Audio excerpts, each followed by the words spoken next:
मिला है, उस आदमी ने कहा और अपने फोन पर लकी को कल रात की फुटेज दिखाने लगा। लकी ने देखा कि राधिका नीचे गिरी और सीधा अपने सिर के बल सड़क से जा टकराई।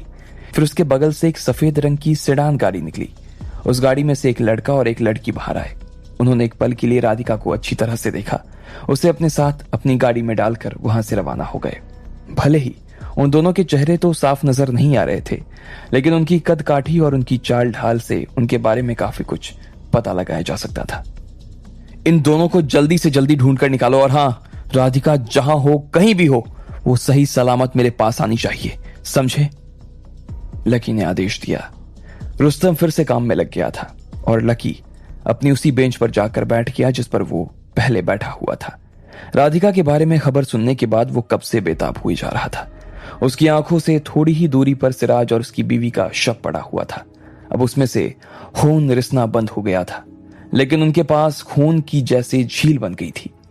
लकी की नजर जब उन दोनों पर पड़ी तो एक बार के लिए खुद उसकी भी जान निकल गई थी और वो खुद बुत बन गया था। जब उसे मालूम ही नहीं था कि राधिका जिंदा थी या मर गई थी, तो फिर वो खुद भी जिंदा किस उम्मीद में रह सकता था।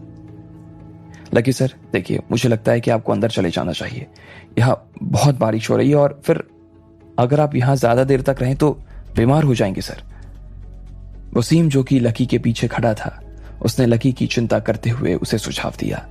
लकी के साथ वसीम, रुस्तम और बाकी कुछ लोग वहीं बारिश में खड़े होकर भीग रहे थे।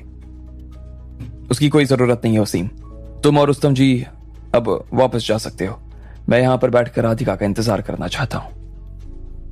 लकी का चेहरा पूरी तरह से भीग चुका था और उसकी आंखों को उसके गीले बालों ने थोड़ा सा ढक दिया था। भले ही उसकी आंखों के सामने बार बार बूंदें आ रही थी, फिर भी सब लोग देख सकते थे कि लकी यहां से उठने वाला नहीं था।